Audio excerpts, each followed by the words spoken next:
Me encuentro de pie en el inmenso vestíbulo de mármol de mi casa de $10 millones en Houston. Las luces rojas y azules de las patrullas de policía parpadean a través de los vitrales de la puerta principal, desvaneciéndose lentamente mientras descienden por el largo camino de entrada. Miro hacia abajo, hacia mis propias manos callosas, marcadas por décadas de verter concreto y soldar acero. Entre mis dedos, sostengo una tarjeta de débito prepagada de plástico verde barato. El saldo exacto es de $500. Mi familia pensó que este pedazo de plástico era mi correa. Pensaron que le habían arrebatado el imperio a un titán y lo habían reducido a un anciano inofensivo que solo esperaba su final. Se equivocaron. Para entender cómo un hombre que construyó el horizonte de esta ciudad terminó sosteniendo una mesada de $500, tenemos que retroceder exactamente 3 semanas, a una mañana de martes que comenzó como cualquier otra. El olor a cuero curtido y a gasolina rica de mi Ford Bronco restaurado del año 1974 siempre ha sido mi ancla. Mientras conducía por las calles de Houston esa mañana, el zumbido del motor era el único sonido que necesitaba. Era temprano. El sol apenas comenzaba a calentar el asfalto, y yo sentía esa profunda satisfacción que solo llega cuando sabes que has construido algo que perdurará. Balbuena Construction no era solo una empresa, era mi sangre. La levanté desde la nada, desde mis días como jornalero, hasta convertirla en la principal firma de arrendamiento de equipo pesado y construcción civil de la región. Todo lo hice por ellos. Por Silvia, para darle la vida de lujo que siempre soñó, y por Julián, mi hijo, a quien le entregué el título de vicepresidente ejecutivo, asumiendo que algún día tomaría las riendas con el mismo honor con el que yo las forjé. Estacioné frente a mi cafetería favorita, un lugar exclusivo donde los dueños de negocios de la zona nos reuníamos antes de enfrentar el día. El aire acondicionado del local contrastaba con la humedad de la calle. Saludé al gerente con un movimiento de cabeza y me acerqué a la caja registradora. Pedí mi café negro habitual y un par de pasteles para llevar a la oficina. Saqué mi tarjeta corporativa platino, una cuenta sin límite que usaba para todo, y se la entregué al joven detrás del mostrador. Él la deslizó por la terminal. La máquina emitió un zumbido seco. El joven frunció el ceño, visiblemente incómodo, y lo intentó de nuevo. Otro zumbido. Señor Balbuena, me dijo en voz baja, parece que la tarjeta fue declinada. Sonreí, pensando que era un simple error del sistema. Los bancos siempre están actualizando sus redes de seguridad. No te preocupes, le dije. Cóbralo de mi cuenta personal. Saqué mi tarjeta negra, la que estaba vinculada directamente a mis fondos privados, y se la entregué. La fila detrás de mí comenzaba a alargarse.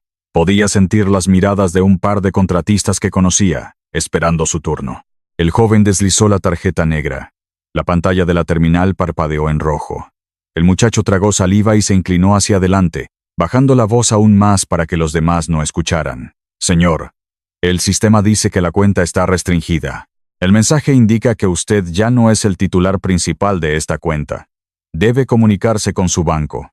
Un sudor frío y punzante me recorrió la nuca. El aire en mis pulmones de repente se sintió pesado. ¿Restringida? ¿No soy el titular? Eso era imposible. Yo abrí esa cuenta hace 30 años. Sentí el calor de la vergüenza subiendo por mi cuello. Una sensación de humillación pública que no había experimentado desde que era un joven inmigrante sin un centavo en los bolsillos. Con las manos ligeramente temblorosas, saqué mi billetera. Busqué en el fondo y saqué un billete arrugado de $20. Pagué, tomé mi café sin decir una palabra y salí del local caminando lo más rápido que mi orgullo me lo permitió. Me encerré en mi camioneta. El silencio dentro de la cabina era ensordecedor. Saqué mi teléfono y marqué la línea automatizada del banco para clientes privados. Ingrese su número de seguro social, dijo la voz robótica. Lo hice. Ingrese su número de identificación personal. Tecleé los 4 dígitos que había usado durante una década. La voz hizo una pausa. El número de identificación personal ha sido cambiado recientemente. Por favor, intente de nuevo. Lo intenté 3 veces más. Bloqueado. Me recosté contra el asiento de cuero. Esto no era un robo de identidad al azar. Un hacker en otro país no cambia al titular de una cuenta, ni bloquea las tarjetas corporativas de una empresa de construcción en cuestión de horas sin activar las alarmas de fraude. Para hacer esto, Alguien necesitaba las contraseñas maestras, los documentos de constitución de la empresa y las firmas autorizadas. Solo 2 personas en el mundo tenían acceso a esa caja fuerte en mi casa. Encendí el motor. Ya no iba a la oficina. Iba a mi casa, a confrontar a las únicas personas que podrían haberme apuñalado por la espalda. Las pesadas puertas de roble de mi casa se abrieron con un crujido sordo. El vestíbulo estaba en silencio, pero podía escuchar el leve tintineo de hielo contra el cristal proveniente de mi oficina personal al final del pasillo. Caminé con pasos firmes, sintiendo cómo la ira se acumulaba en mi pecho como presión en una caldera a punto de estallar. Empujé la puerta de la oficina. Lo que vi me detuvo en seco. Julián estaba sentado en mi silla de cuero hecha a medida, la que ocupaba el centro de la habitación detrás del enorme escritorio de caoba. Tenía los pies cruzados sobre la madera pulida, revisando unos documentos con una actitud de absoluta indiferencia. A su derecha, sentada en el sofá de terciopelo, estaba Silvia. Llevaba una bata de seda, hojeando una revista de diseño de interiores mientras daba pequeños sorbos a un vaso de té helado. Ninguno de los dos pareció sorprenderse de verme. ¿Qué significa esto?, exigí, mi voz resonando en las paredes forradas de libros. Julián bajó los documentos lentamente y me miró con una sonrisa condescendiente que nunca le había visto antes. Una sonrisa que me heló la sangre. «Tranquilo, papá», dijo Julián, usando ese tono corporativo ensayado que solía usar con los contratistas problemáticos. «Solo estamos haciendo una reestructuración de activos. Es por tu propia protección». Di un paso hacia el escritorio. ¿Protección? Mis tarjetas están bloqueadas. El banco dice que no soy el titular de mis propias cuentas. Levántate de mi silla, ahora mismo. Silvia cerró su revista con un golpe seco y suspiró, mirándome con una expresión de lástima fabricada que me revolvió el estómago. Héctor, mi amor, por favor no te alteres. Sabes que no es bueno para tu corazón. Tu memoria ha estado fallando últimamente. Te has vuelto errático. Julián y yo solo estamos asumiendo la carga para que puedas descansar. La miré, incrédulo. ¿Mi memoria? No he olvidado un solo número de serie de nuestras maquinarias en 40 años. ¿De qué demonios están hablando?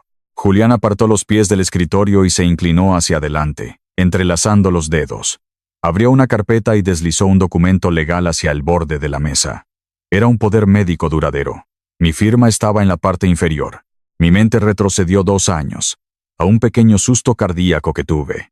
Silvia me había rogado que firmara unos papeles de contingencia, por si alguna vez quedaba incapacitado en el hospital. Me dijo que era solo un trámite de rutina para emergencias. Activamos el poder médico esta mañana, papá, dijo Julián, sus ojos fríos y calculadores. Un médico especialista revisó tu historial reciente, tus episodios de ira, tus supuestos olvidos, y determinó que estás mostrando signos avanzados de demencia temprana. Legalmente, ya no eres competente para manejar Valbuena Construction y tus finanzas personales. Mamá y yo somos tus tutores legales ahora. El banco ya tiene las órdenes judiciales. El impacto de sus palabras fue como un golpe físico en el pecho. Habían planeado esto. Habían usado mi confianza, mi amor por ellos, para construir una jaula legal a mi alrededor. Silvia se levantó del sofá, caminó hacia el escritorio y sacó algo de su bolsillo. Lo deslizó sobre la caoba pulida. Era una tarjeta de débito prepagada de plástico verde barato. Aquí tienes, Héctor, dijo ella con una voz dulce y envenenada. Hay $500 ahí. Es tu mesada para la semana. Puedes usarla para tus cafés y tus periódicos. Pero te prohíbo terminantemente comprar puros. Y nada de piezas para ese viejo camión tuyo. Tienes que empezar a vivir una vida tranquila. El impulso de cruzar el escritorio y arrancar a Julián de mi silla por el cuello de la camisa fue casi abrumador. Mis puños se apretaron hasta que los nudillos se pusieron blancos. Quería destrozar la habitación, gritarles que yo era el dueño de todo, que los aplastaría. Pero entonces, vi cómo Julián movía sutilmente su mano hacia su teléfono celular, con la pantalla encendida y lista para marcar. Si empiezas a gritar, «Papá», dijo Julián en un susurro amenazante, «si rompes una sola cosa en esta oficina, llamaré a la policía. Les diré que estás teniendo un episodio violento debido a tu demencia. Te pondrán en una retención psiquiátrica involuntaria de 72 horas antes de que termine el día. Y te aseguro que, Con el diagnóstico que tenemos, no saldrás de ese hospital en mucho tiempo. En ese instante, la verdadera naturaleza de la trampa se reveló ante mí con una claridad aterradora. Si actuaba como un toro enfurecido, les daría exactamente la prueba que necesitaban para validar su falso diagnóstico médico. Si luchaba con fuerza bruta, perdería. Estaba frente a dos parásitos que habían estudiado mis debilidades y habían utilizado el sistema legal como un bisturí para extirparme de mi propia vida. Cerré los ojos por un segundo. Obligué a mis pulmones a tomar aire lentamente. Obligué a mi corazón a reducir su ritmo. Toda mi vida había sido un estratega en el mundo de la construcción. Sabía que no puedes demoler un edificio golpeando las paredes al azar. Tienes que encontrar los puntos de carga estructural y colocar los explosivos en silencio. Abrí los ojos. Relajé las manos. Miré a la mujer que había dormido a mi lado durante 30 años y al hijo al que le había enseñado a caminar. Ya no eran mi familia. Eran mis enemigos. Extendí la mano. Tomé la tarjeta verde de $500 y me la guardé en el bolsillo de la camisa. Sin decir una sola palabra, me di la vuelta y salí de la oficina, cerrando la puerta suavemente detrás de mí. Iba a jugar su juego. Iba a ser el anciano dócil y derrotado que ellos necesitaban que fuera. Pero mientras caminaba por el pasillo de mi propia casa, la guerra ya había comenzado en mi mente, y no iba a terminar hasta que los redujera a cenizas. Salí de la casa por la puerta trasera, caminando con los hombros encorvados y la mirada baja, interpretando el papel del anciano confundido para las cámaras de seguridad que Julián había instalado recientemente en el perímetro. Sabía que si tomaba uno de los autos del garaje, Julián rastrearía el GPS.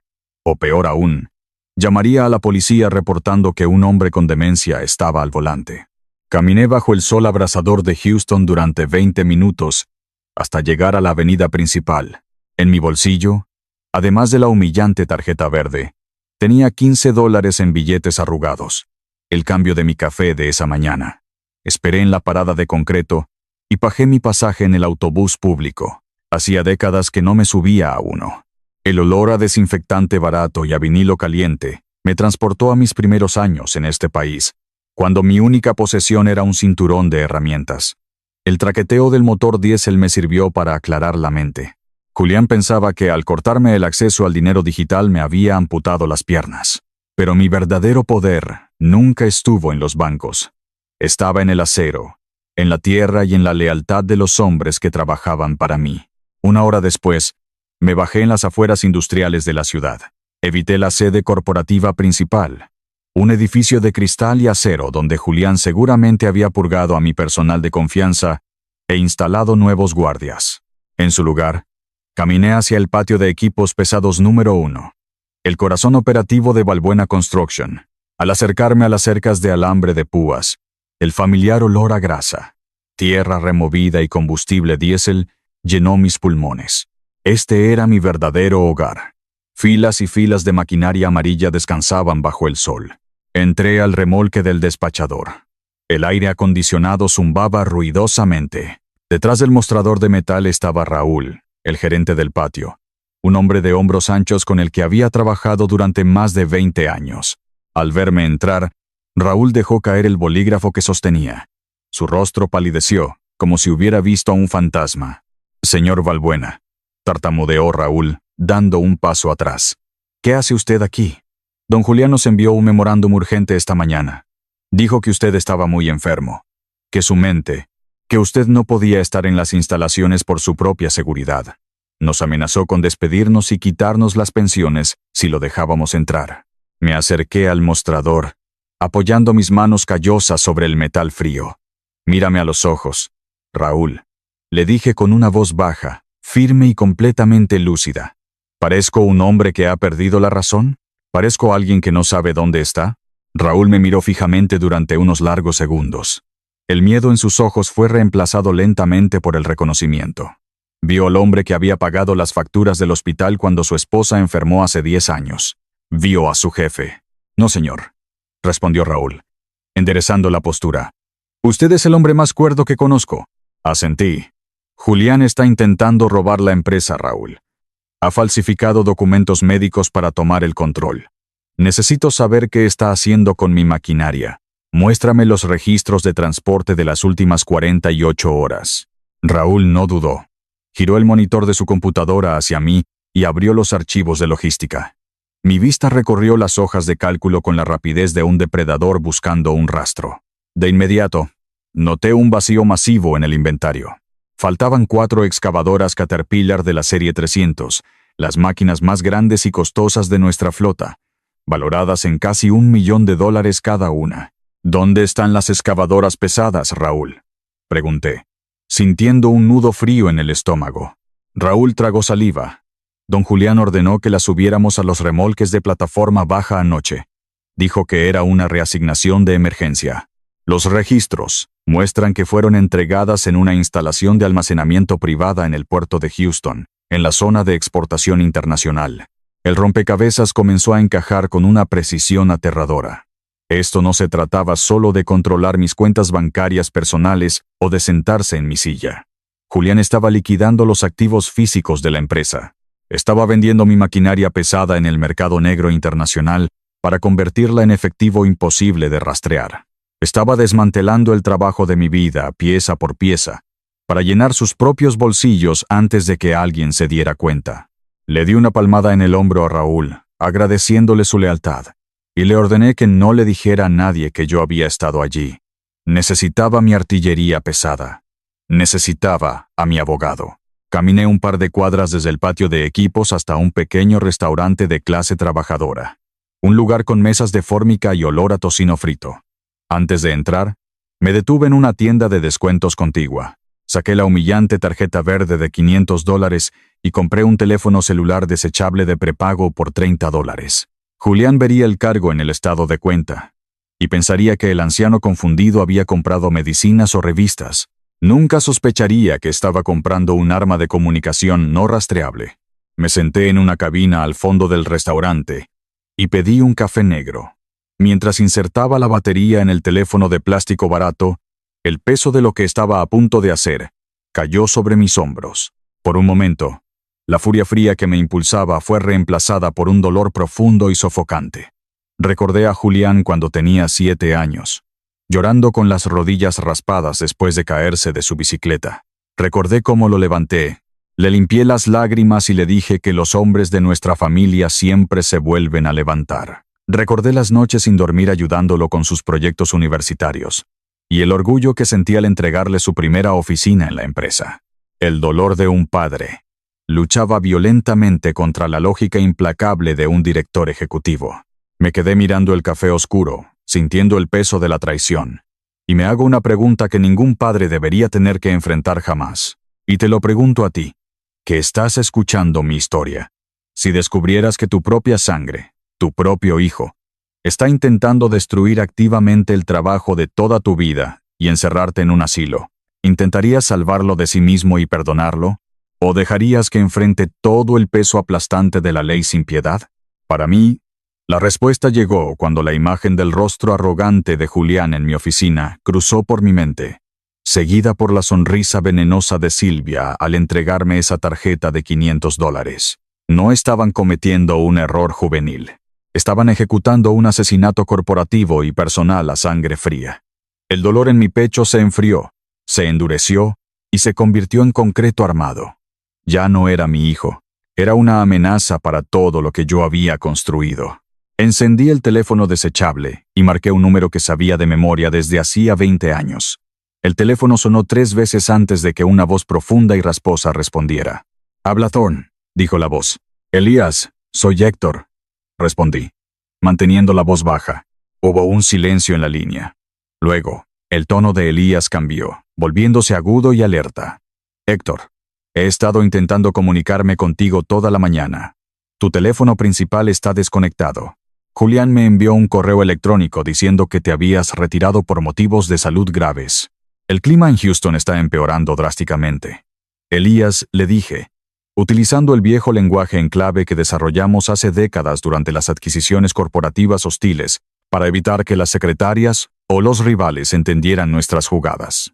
«Necesito que revisemos los cimientos del proyecto Zeus de inmediato. Hay termitas en la madera». Elías entendió el mensaje al instante. Sabía que la empresa estaba bajo ataque desde adentro, y que yo estaba operando en las sombras.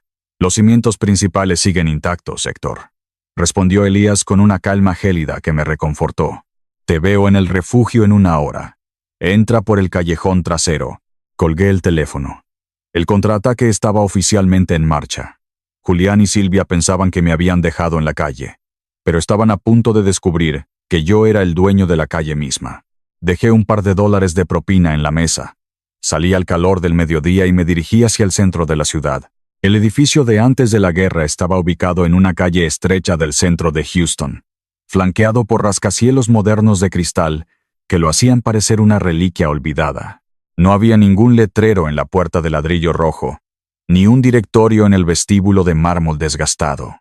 Caminé hacia el fondo del pasillo, pasé por alto los ascensores principales y usé una llave de bronce que llevaba en mi llavero desde hacía 2 décadas para abrir un ascensor de servicio privado. Presioné el botón del último piso. Mientras la cabina subía con un zumbido mecánico, sentí que la fachada del anciano débil se desprendía de mí por completo. Estaba entrando en mi verdadero dominio. Las puertas se abrieron, revelando una oficina impecable, revestida de paneles de nogal oscuro, con estanterías llenas de gruesos volúmenes legales, y un enorme ventanal que ofrecía una vista panorámica de la ciudad que yo había ayudado a construir. Este era el cuartel general secreto de Holdings WP. Elías Thorne estaba de pie junto al ventanal, con las manos entrelazadas a la espalda. Llevaba un traje a la medida que costaba más que el primer auto que compré en mi vida. Elías no era solo mi abogado corporativo, era mi arquitecto legal, el hombre que había diseñado las bóvedas invisibles donde guardaba mi imperio.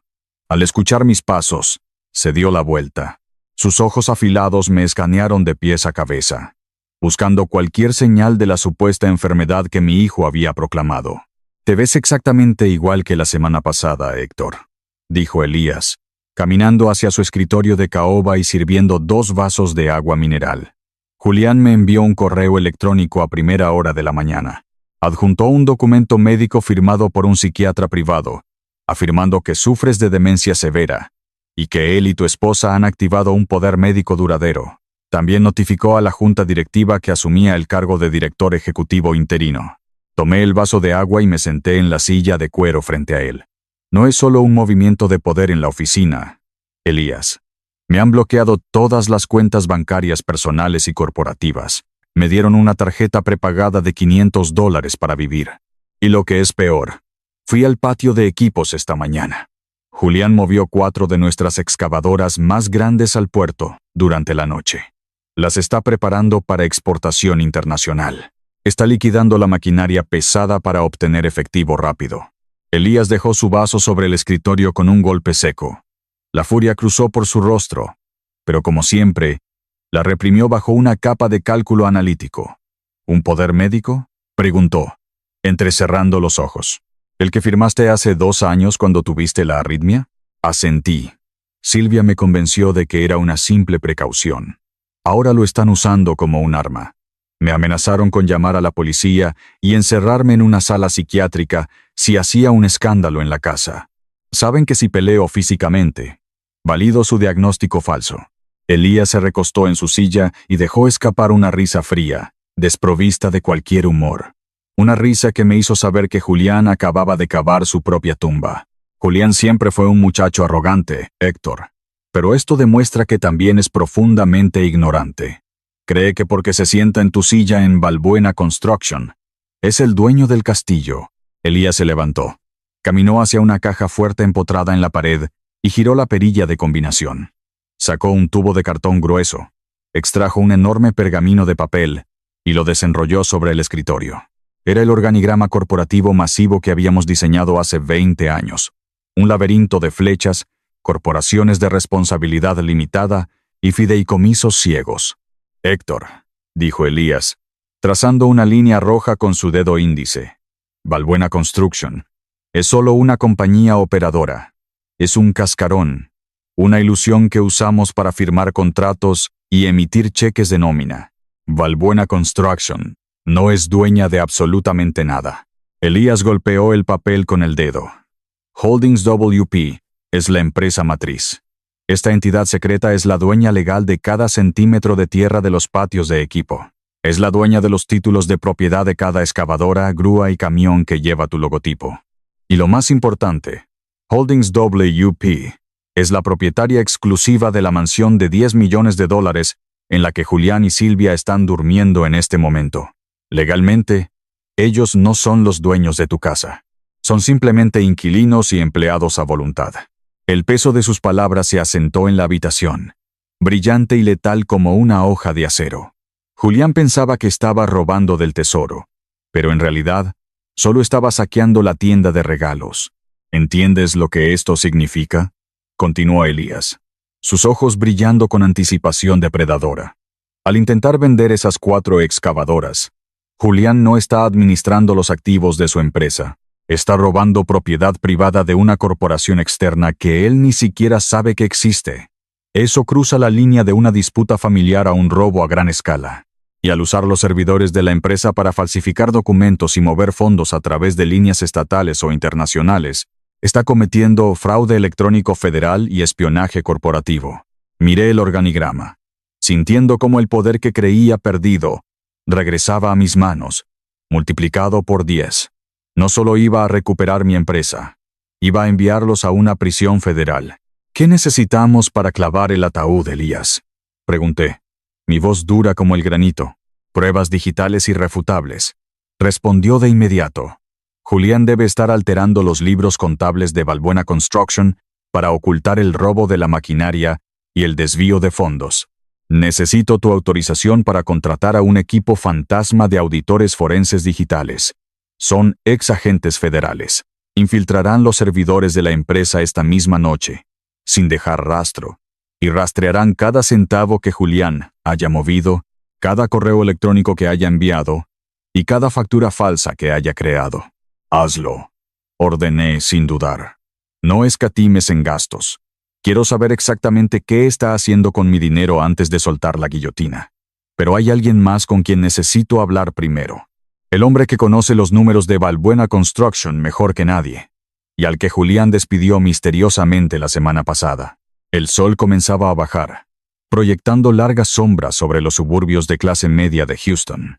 Estacioné a un par de cuadras de distancia y caminé hacia la modesta casa de ladrillo de Mateo Garza. Mateo había sido mi director financiero durante 15 años. Era un hombre meticuloso, honesto hasta la médula y profundamente leal. Cuando Julián me dijo la semana pasada que Mateo había renunciado por problemas de salud, debía haber sabido que era una mentira. Toqué el timbre. Escuché pasos arrastrándose en el interior y el sonido de varias cerraduras abriéndose. La puerta se abrió unos centímetros. Mateo asomó la cabeza. Tenía profundas ojeras oscuras bajo los ojos y llevaba un suéter gastado que le quedaba grande. Al verme, sus ojos se abrieron de par en par y dio un paso atrás, casi tropezando con la alfombra del recibidor. «¿Señor Balbuena?», susurró Mateo, mirando nerviosamente hacia la calle antes de abrir la puerta un poco más. «¿Qué hace usted aquí solo?», don Julián me dijo. «Me dijo que usted estaba en un centro de cuidado especial, que su mente se había deteriorado rápidamente». «Mi mente está más afilada que nunca, Mateo», le respondí, manteniendo un tono suave y tranquilizador. Julián mintió. «Me ha dado un golpe de estado usando un diagnóstico médico falso. Necesito entrar. Tenemos que hablar». Mateo me dejó pasar y cerró la puerta con llave rápidamente. La sala de estar estaba a oscuras, con las persianas cerradas a cal y canto. Me ofreció asiento en un viejo sofá de tela. Se sentó frente a mí, retorciéndose las manos. Estaba aterrorizado. «Lo siento mucho, señor Balbuena», comenzó a decir Mateo, con la voz quebrada. «Yo quería llamarlo, quería advertirle. Pero Julián, él me amenazó. Me dijo que si intentaba contactarlo, destruiría mi reputación en la industria. Y lo que es peor, me dijo que si hablaba, congelaría mi fondo de pensión. Tengo a mi hija en la universidad, señor. No podía arriesgarme a perder los ahorros de toda mi vida». Me incliné hacia adelante y puse una mano firme sobre su hombro tembloroso. «Escúchame con mucha atención, Mateo. Tu pensión no está en Balbuena Construction. Tu pensión, al igual que los activos reales de la empresa, está blindada en un fideicomiso bajo Holdings WP, una entidad que Julián no puede tocar, ni aunque tuviera un ejército de abogados. Tu dinero está seguro. Te doy mi palabra de honor. Mateo me miró, y vi cómo el peso de una tonelada desaparecía de sus hombros. Dejó escapar un largo suspiro, y una chispa de la antigua determinación que lo caracterizaba volvió a sus ojos. Si mi familia está a salvo, señor, entonces le diré todo, dijo Mateo, enderezándose en la silla. Hace un mes Julián trajo a un contador joven, un tipo de traje de diseñador que no sabía nada de construcción.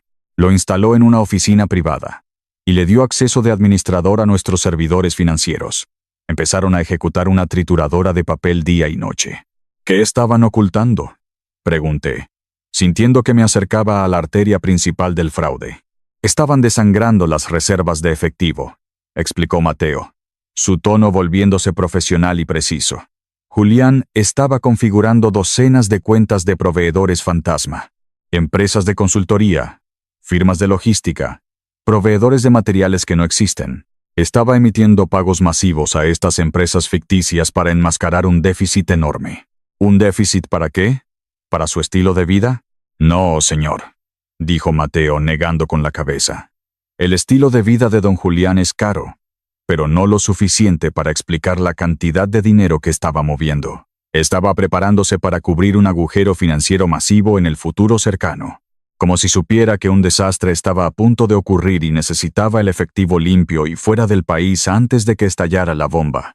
Mateo se levantó, caminó hacia la estantería de libros en la esquina de la sala y sacó un grueso diccionario.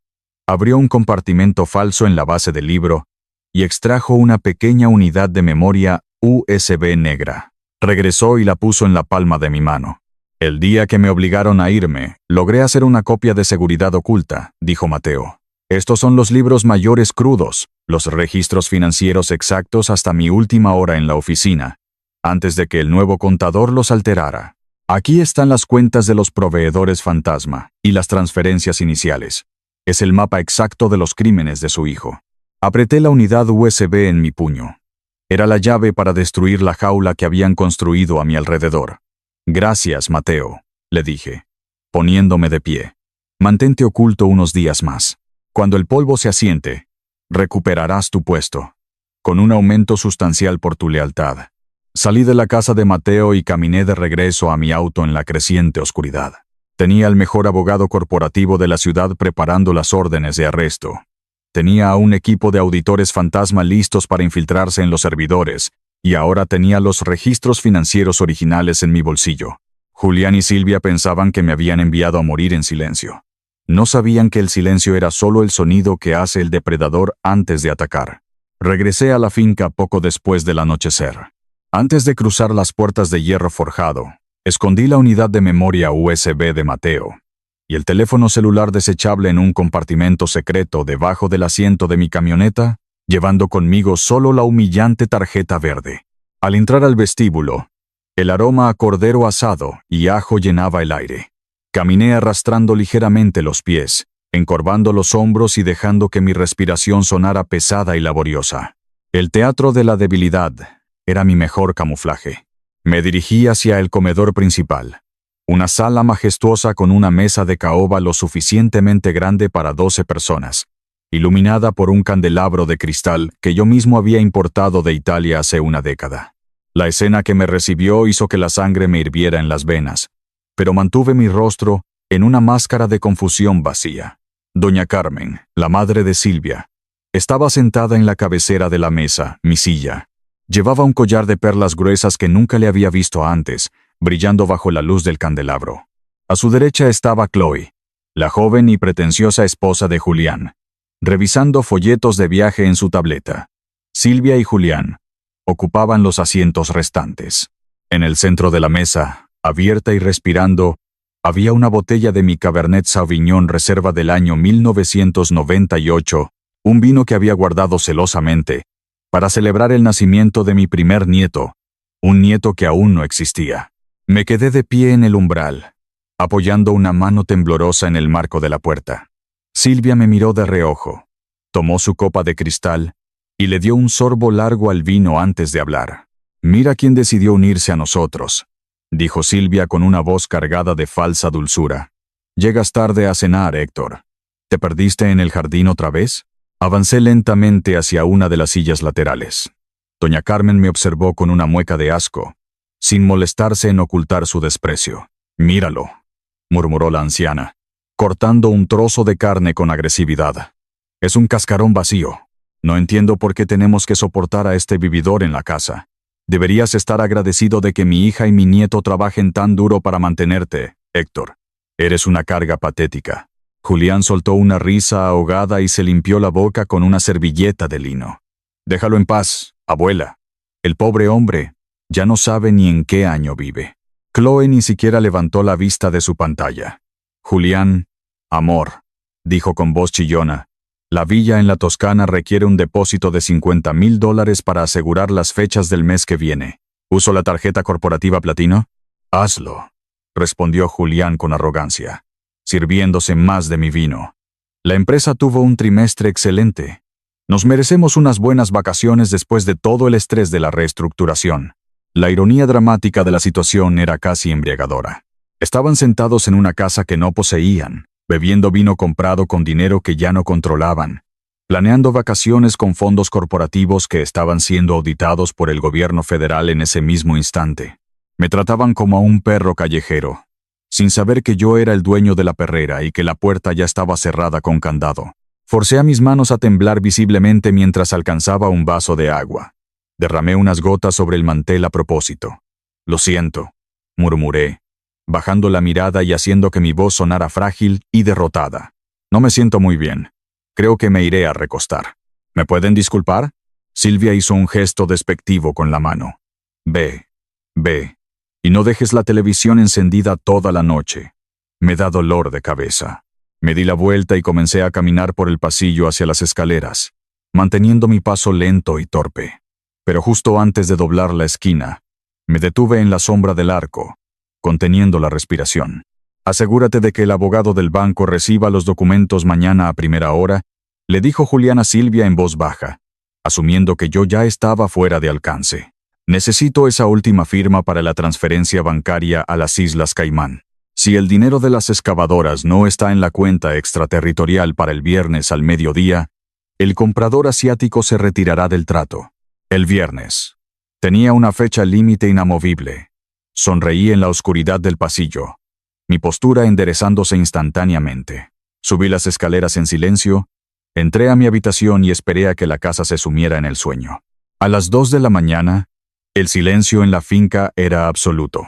Me vestí con ropa oscura, recuperé el teléfono celular desechable de mi escondite en la camioneta y bajé las escaleras descalzo, evitando los escalones de madera que sabía que crujían. Me deslicé por el pasillo hasta llegar a la puerta de mi antigua oficina en casa.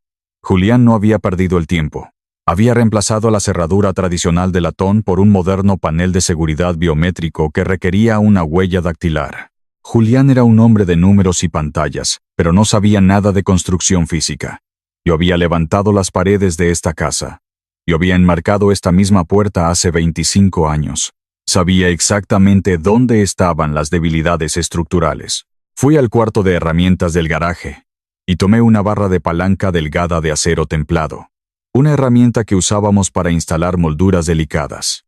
Regresé a la oficina, inserté la punta plana de la palanca entre el marco de madera y la placa de impacto de metal de la cerradura biométrica. Apliqué presión constante y silenciosa, utilizando el principio de palanca que había dominado toda mi vida.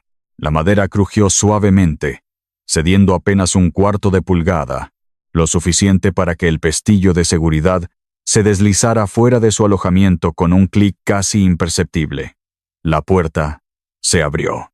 Entré y cerré la puerta detrás de mí. Encendí la pequeña linterna de mi teléfono desechable. El haz de luz barrió la habitación, deteniéndose en el enorme escritorio de caoba.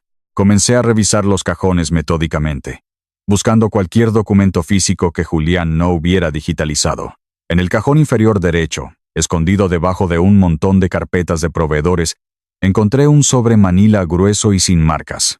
Lo abrí sobre el escritorio. Los primeros documentos eran exactamente lo que esperaba. Los formularios de autorización de transferencia bancaria internacional hacia las Islas Caimán, detallando el pago de casi $4 millones por las excavadoras. Tomé fotografías claras de cada página con el teléfono. Pero fue lo que encontré debajo de esos formularios lo que hizo que la sangre se me congelara. Era una cadena de correos electrónicos impresos entre Julián y el mismo psiquiatra privado que había firmado mi evaluación de demencia. El asunto del correo era Plan de Transición de Cuidados a Largo Plazo. Leí las palabras iluminadas por la fría luz del teléfono. Julián no planeaba dejarme vivir en la casa bajo su control. Había pagado un soborno masivo al médico para que emitiera una orden de incompetencia total e irreversible. El plan detallaba que, en exactamente 30 días, una ambulancia privada me sacaría de la casa sedado. Me iban a internar en un pabellón psiquiátrico de bajo presupuesto financiado por el Estado, a 300 millas de Houston. Habían dado instrucciones estrictas de que no se me permitieran visitas, llamadas telefónicas, ni acceso a asesoría legal. Iban a borrar mi existencia del mapa y dejarme pudrir en una habitación de paredes blancas hasta el día de mi muerte. La traición era absoluta. No solo querían mi dinero, mi empresa y mi casa, querían mi vida, querían mi dignidad. Una calma aterradora y letal descendió sobre mí. Guardé los documentos exactamente como los había encontrado. Borré cualquier rastro de mi presencia en el escritorio. Salí de la oficina. Usé la palanca para empujar la placa de impacto a su posición original, asegurando la puerta biométrica sin dejar marcas de fuerza. Mientras caminaba de regreso a mi habitación en la oscuridad, supe que el juego de la paciencia había terminado. Iba a dejar que Julián llegara hasta el borde del precipicio el viernes, y luego, no solo lo iba a empujar, iba a asegurarme de que la caída fuera lo más larga y dolorosa posible. A la mañana siguiente, salí de la finca con la primera luz del alba, bajo el pretexto de dar un paseo matutino para despejar mi supuesta mente confundida. Recuperé la unidad de memoria USB y el teléfono desechable de mi camioneta y tomé un taxi directamente al centro de la ciudad. Elías Thorne y Mateo Garza ya me estaban esperando en la sala de conferencias blindada de Holdings WP.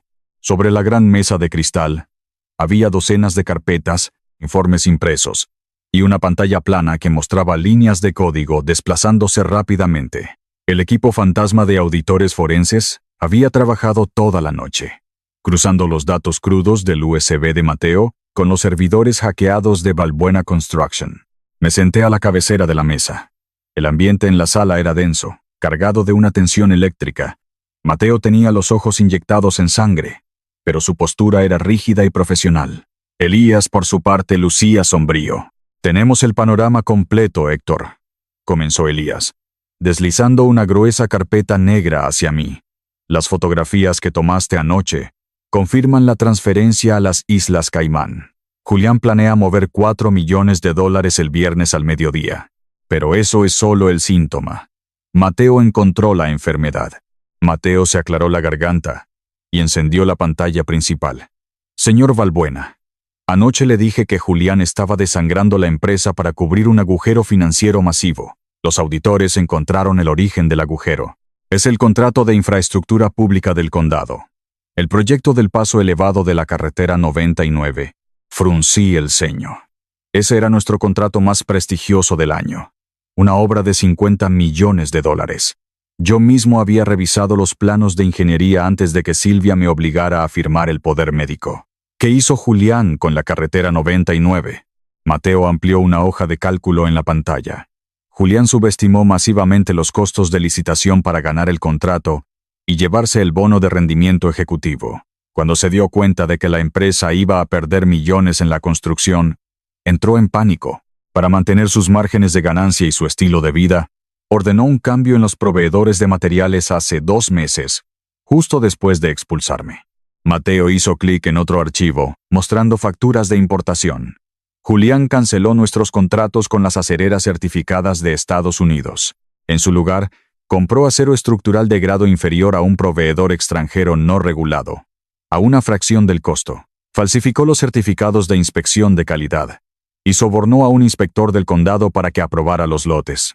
Ese es el acero que están usando ahora mismo para construir los pilares de soporte del paso elevado. El aire abandonó mis pulmones.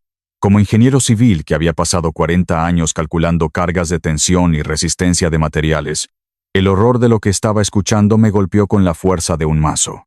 Tomé los informes de resistencia del acero importado y los comparé con los planos estructurales de la carretera. Hice los cálculos matemáticos mentalmente, sintiendo un sudor frío recorrer mi espalda.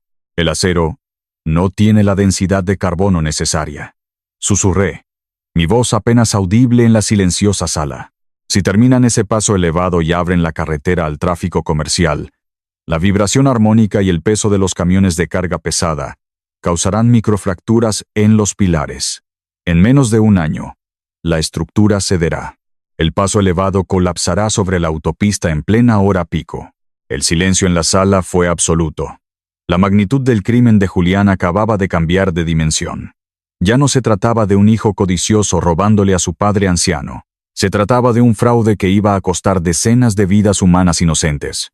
Julián estaba dispuesto a sacrificar a familias enteras en la carretera, solo para mantener su estatus de millonario y su villa en la Toscana. Me recosté en la silla, sintiendo el peso aplastante de la responsabilidad, y en ese momento de claridad brutal, te pregunto a ti qué escuchas. Cuando un hombre se da cuenta de que su propia sangre está dispuesta a arriesgar vidas inocentes por un pago, ¿cuánto tiempo crees que puede mantener la ilusión de ser un anciano roto antes de que la máscara se caiga por completo y desate el infierno? Para mí, la respuesta fue inmediata. El tiempo de jugar a las escondidas había terminado. El viernes era demasiado tarde. La construcción de ese paso elevado tenía que detenerse hoy. Elías, dije, poniéndome de pie, mi voz resonando con una autoridad absoluta que no había usado en semanas. Cancela la línea de tiempo original. No vamos a esperar al viernes. Quiero las notificaciones de desalojo de la finca redactadas de inmediato. Quiero las órdenes de congelamiento de activos listas. Y llama a tus contactos en la oficina del fiscal de distrito y en el FBI. Entrégales todo. El fraude electrónico, los sobornos al psiquiatra y los certificados falsificados del acero. Diles que tenemos un caso de peligro público inminente. Elías asintió, sus dedos volando sobre el teclado de su teléfono seguro. ¿Cuándo ejecutamos la orden, Héctor? Mañana al mediodía, respondí. Exactamente a las 12 en punto. Será la hora cero. Una hora más tarde.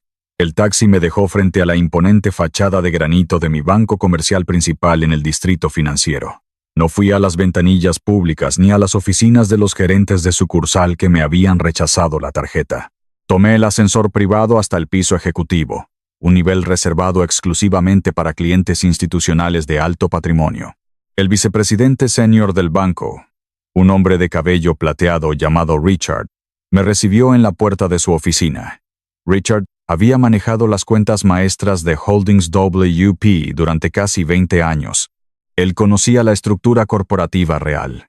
Al verme entrar, cerró la puerta de roble macizo y activó el sistema de privacidad electrónica de la habitación. Héctor, dijo Richard, estrechándome la mano con firmeza. Elías me llamó hace media hora. Tengo todos los documentos listos. Me senté frente a su escritorio. Richard abrió una bóveda pequeña y sacó una carpeta de cuero rojo. Dentro estaban los formularios de autorización ejecutiva de Holdings WP. Como presidente de la junta directiva de la empresa matriz, yo tenía el poder absoluto de liquidar, congelar o disolver cualquier subsidiaria, incluyendo Balbuena Construction, y todas las cuentas personales vinculadas a sus ejecutivos. Richard me miró a los ojos. Su expresión era de una seriedad sepulcral. Héctor, debo advertirte, una vez que firmes estos documentos y yo ingrese los códigos de autorización en el sistema central, se activará un protocolo de seguridad irrecuperable. Ejecutar este interruptor de emergencia terminará instantáneamente cada tarjeta de crédito corporativa y personal a nombre de Julián y Silvia. Congelará todas las cuentas operativas. Y lo más crítico, rechazará automáticamente la transferencia a las Islas Caimán y enviará una alerta roja de lavado de dinero directamente a la División de Delitos Financieros del FBI. No hay vuelta atrás. Destruirás su vida financiera en cuestión de milisegundos. Tomé la pluma estilográfica de oro que me ofreció. No sentí ninguna duda. No sentí lástima. Solo sentí la fría y pesada necesidad de hacer justicia. El hombre que está usando mis cuentas está construyendo un puente con acero defectuoso, Richard. Si no lo destruyo yo, él destruirá a esta ciudad. Firmé el primer documento. Luego el segundo. Luego el tercero. Mi firma era firme, precisa. idéntica a la que había usado para firmar los primeros contratos de mi vida. Richard tomó los documentos y los selló con el sello oficial del banco. Ingresaré los comandos en el sistema esta noche, Héctor. Los programaré para que se ejecuten automáticamente mañana. ¿A qué hora exacta quieres que caiga el martillo? A las 12 del mediodía, respondí, levantándome de la silla. La hora cero. Salí del banco y me mezclé con la multitud en las calles de Houston. Tenía una última noche que pasar en mi propia casa. Una última noche interpretando el papel del anciano inútil, del parásito que vivía de la caridad de su familia. Iba a cenar con ellos. Iba a escuchar sus insultos. Iba a verlos empacar sus maletas de diseñador para su viaje a la Toscana. Y mientras ellos celebraban su falsa victoria, yo contaría los segundos en el reloj, sabiendo que el infierno ya estaba en camino. Eran las 11 de la mañana del día siguiente. El sol entraba a raudales por los inmensos ventanales del salón principal de la finca, iluminando una escena que parecía sacada de una revista de estilos de vida de lujo. El suelo de mármol estaba cubierto por media docena de maletas de cuero italiano de diseñador, listas para ser cargadas en el vehículo que los llevaría al aeropuerto. Silvia, Julián, Chloe y doña Carmen estaban reunidos alrededor de la mesa de centro de cristal, brindando con copas de champán francés cristalino. Estaban celebrando su inminente vuelo en primera clase hacia su villa en la Toscana, y sin duda celebrando la inminente transferencia de los $4 millones a las Islas Caimán que consolidaría su robo. Me quedé en el pasillo por un momento, observándolos. La codicia los había cegado tanto que ni siquiera se daban cuenta de lo ridículos que se veían, brindando sobre un castillo de naipes que estaba a punto de ser aplastado por un huracán de acero. Respiré hondo. Dejé caer mis hombros. Arrastré los pies y entré al salón interpretando mi papel por última vez. Me acerqué lentamente a Silvia, manteniendo la mirada baja y las manos temblorosas. Silvia, murmuré con voz débil y rasposa, interrumpiendo su risa. Silvia, no encuentro la tarjeta verde que me diste. Creo que la perdí en el jardín. ¿Podrías darme $20 en efectivo? Quería caminar hasta la cafetería de la esquina y comprar unos Banquep. Tengo mucha hambre. Silvia bajó su copa de champán y me miró con una expresión de absoluto desprecio. El salón entero se quedó en silencio. Doña Carmen soltó un bufido desde su sillón. ¿Perdiste la tarjeta?, preguntó Silvia, su voz goteando veneno. Te dimos una sola responsabilidad, Héctor. Cuidar de una simple tarjeta de plástico. Y ni siquiera puedes hacer eso. No te voy a dar $20. El hambre te enseñará una lección sobre la responsabilidad. Tal vez así tu cerebro empiece a funcionar de nuevo. Doña Carmen asintió vigorosamente. Eres una carga patética, Héctor. Un parásito en esta casa. Deberías estar avergonzado de pedirle dinero a tu esposa, cuando ella está a punto de salir de viaje de negocios. Julián se acercó, ajustándose los puños de su camisa de seda. Papá, ve a tu habitación, ordenó con el tono de un amo dirigiéndose a un sirviente desobediente. Dile a la cocinera que te dé unas galletas saladas y un poco de agua. No queremos que arruines nuestra celebración con tus quejas. Y no salgas de tu cuarto hasta que nos hayamos ido. Absorbí cada insulto. Dejé que sus palabras chocaran contra mí como olas contra un rompeolas de concreto. No sentí ira, ni tristeza, ni humillación. Solo sentí la fría y absoluta certeza de la justicia inminente. Giré la cabeza lentamente hacia el antiguo reloj de pie de caoba que dominaba la esquina del salón.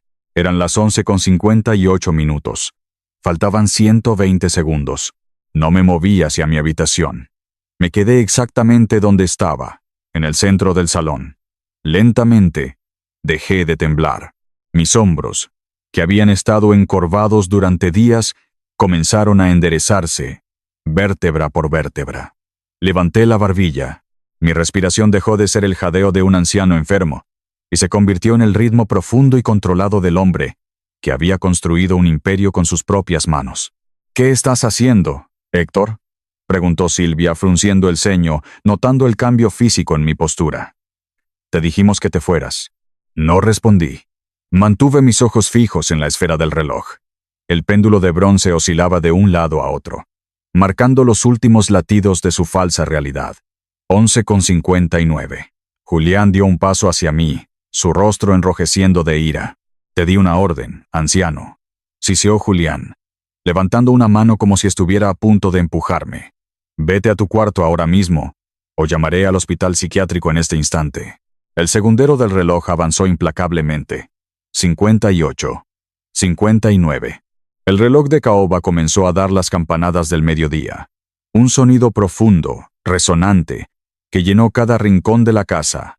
1, 2, 3. La trampa se había cerrado. Exactamente a las 12:01, el teléfono celular en el bolsillo de la chaqueta de Julián emitió un pitido agudo.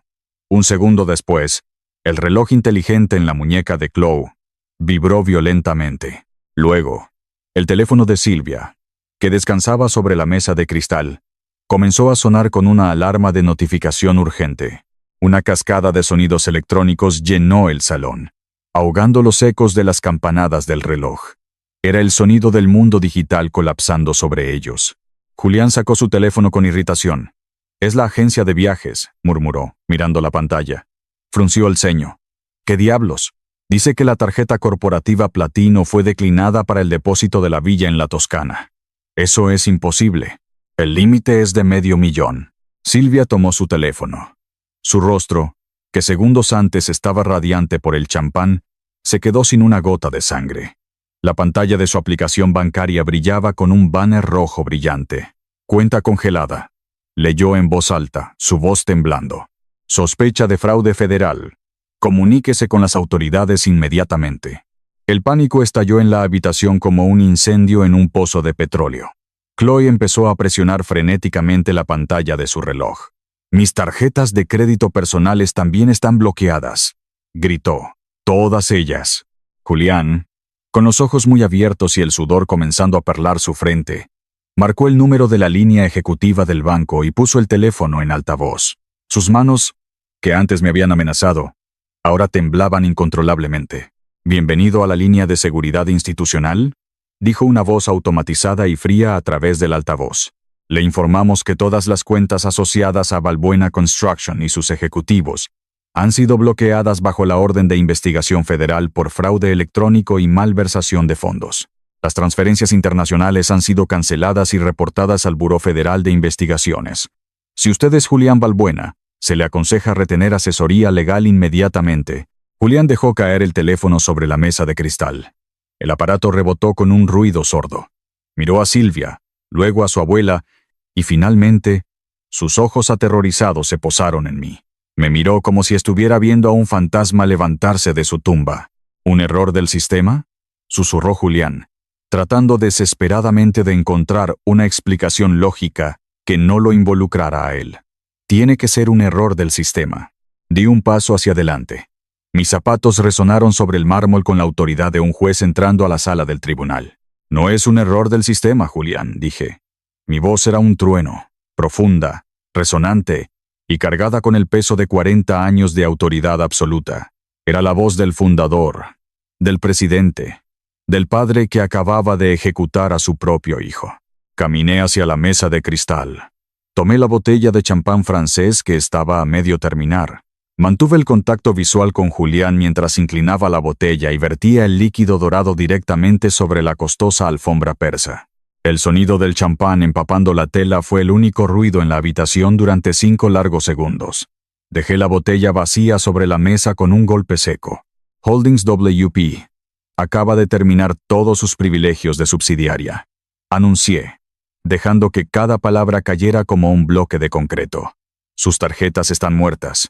Sus cuentas están congeladas. Sus transferencias a las Islas Caimán han sido incautadas. Y su viaje a la Toscana ha sido cancelado permanentemente.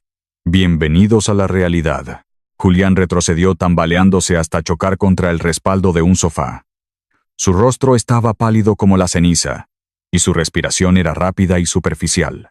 Holdings WP, balbuceó, la confusión y el terror luchando en sus ojos. ¿De qué estás hablando?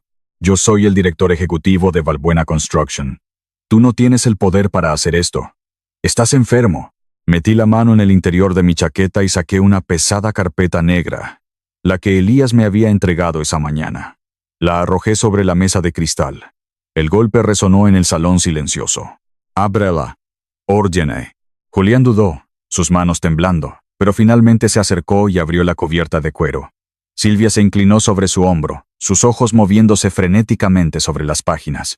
La primera hoja era el organigrama corporativo que demostraba que Valbuena Construction era solo un cascarón vacío y que ellos no eran dueños de nada. La segunda página mostraba las capturas de pantalla de los formularios de transferencia a las Islas Caimán. La tercera, los registros crudos del USB de Mateo Garza, detallando los pagos a los proveedores fantasma. Y la cuarta, los correos electrónicos impresos con el psiquiatra corrupto, detallando el plan para encerrarme en un pabellón psiquiátrico financiado por el Estado en 30 días. Silvia ahogó un grito y se tapó la boca con ambas manos. Julián dejó caer la carpeta como si estuviera ardiendo. «Héctor, mi amor», empezó a decir Silvia, su voz aguda y desesperada, tratando de recuperar su tono meloso y manipulador. Esto es un malentendido. Lo del asilo era solo un plan de contingencia, una precaución extrema por si tu condición empeoraba. Lo hicimos porque te amamos. Eres una mentirosa, Silvia, la interrumpí, mi voz cortando el aire como un látigo. Una mentirosa patética y predecible. No me amabas. Amabas la chequera. Y cuando pensaste que la chequera se estaba cerrando, decidiste borrarme del mapa. Julián intentó recuperar la compostura, enderezándose y usando su tono corporativo, aunque su voz temblaba.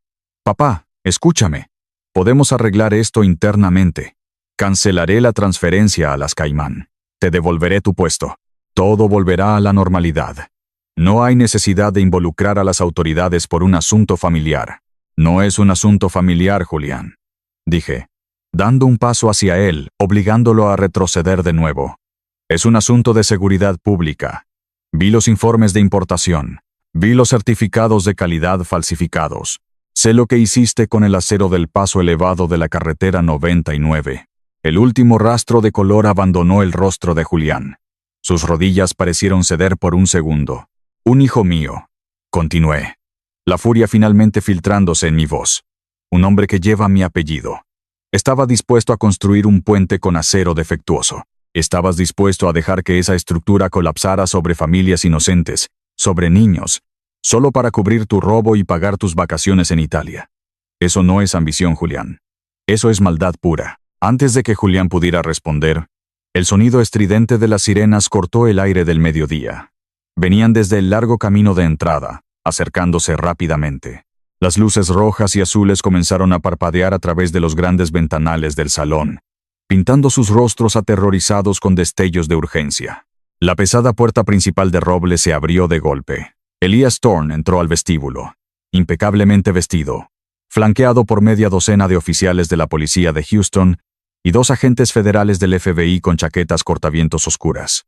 Los agentes entraron al salón principal, sus miradas barriendo la escena, evaluando la situación en un segundo.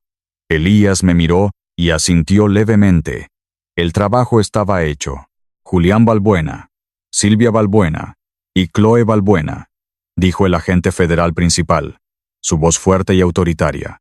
«Tienen órdenes de arresto federales en su contra por los cargos de hurto mayor, fraude electrónico, conspiración para cometer fraude y peligro público inminente. Pongan las manos detrás de la espalda». El caos estalló.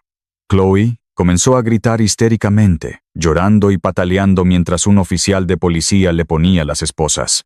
Silvia se dejó caer de rodillas sobre la alfombra manchada de champán, sollozando y rogándome que detuviera a los agentes, que yo era su esposo, que no podía hacerle esto. Pero fue Julián quien me rompió la última fibra de lástima que me quedaba. Mientras el agente federal le torcía los brazos detrás de la espalda y el chasquido metálico de las esposas resonaba en la habitación, Julián me miró. Estaba llorando como un niño pequeño, las lágrimas corriendo por su rostro arrogante. «Papá, por favor», suplicó Julián, su voz quebrándose. «No dejes que me lleven. Soy tu hijo. Ten piedad». Lo miré con una finalidad fría y absoluta. El hombre que había criado ya no existía. «Un verdadero hijo», le dije, manteniendo la voz baja para que solo él pudiera escucharme sobre los gritos de las mujeres.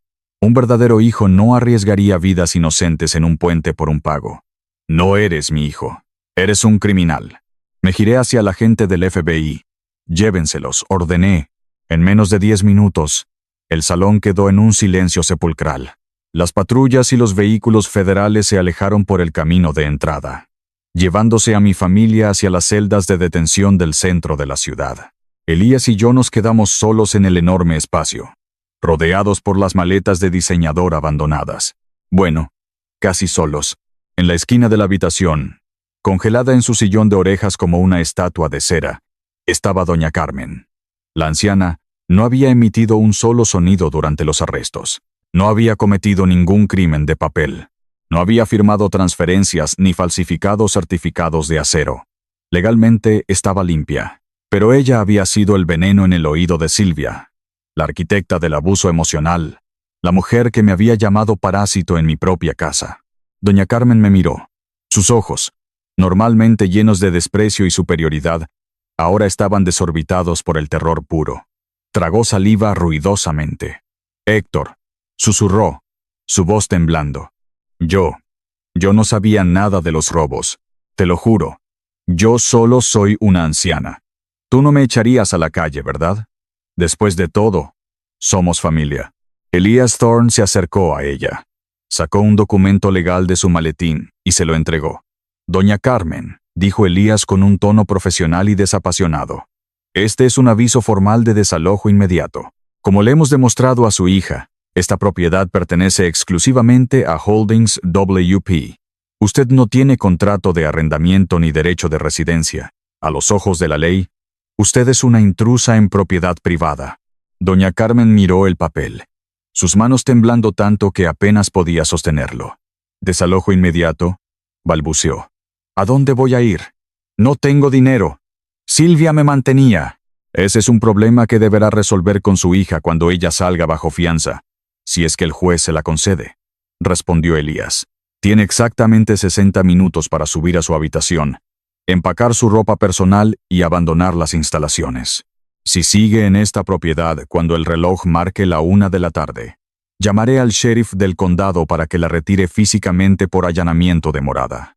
La anciana soltó un grito ahogado. Dejó caer el papel y se levantó del sillón con una agilidad que no había mostrado en años. Corrió hacia las escaleras, tropezando con sus propios pies en su pánico por escapar antes de que llegara la policía por ella también. 1 hora más tarde, estaba de pie en el pórtico principal, viendo cómo doña Carmen arrastraba 2 pesadas maletas por el largo camino de entrada hacia la calle pública, escupiendo maldiciones y veneno al aire caliente de Houston. Observé cómo los enormes portones de hierro forjado se cerraban con un fuerte chasquido metálico detrás de ella, bloqueando su acceso para siempre. La casa quedó completamente en silencio. Un silencio profundo, limpio y absoluto. Me metí la mano en el bolsillo de la camisa y saqué la tarjeta de débito prepagada de plástico verde. La miré bajo la luz del sol. Había sobrevivido a la infección. Había extirpado el cáncer de mi vida. Me giré hacia Elías, quien estaba guardando sus documentos en el maletín. Elías, le dije, sintiendo que una verdadera sonrisa se formaba en mis labios por primera vez en semanas. ¿Tienes hambre? Conozco un lugar que sirve unos excelentes banh-kep. Yo invito. Tengo $500 que gastar. Han pasado exactamente 3 meses desde aquella mañana en que el reloj de caoba dio las 12 campanadas.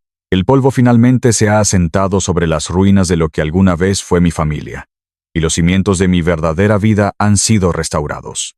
Estoy sentado en mi oficina de Holdings WP, revisando los últimos reportes de ingeniería.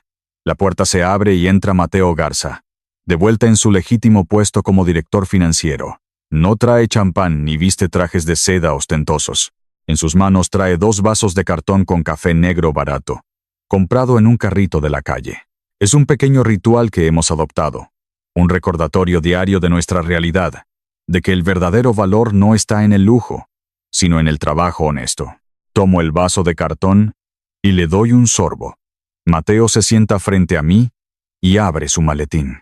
El proyecto del paso elevado de la carretera 99 está completamente asegurado, señor Balbuena, informa Mateo con una sonrisa de satisfacción.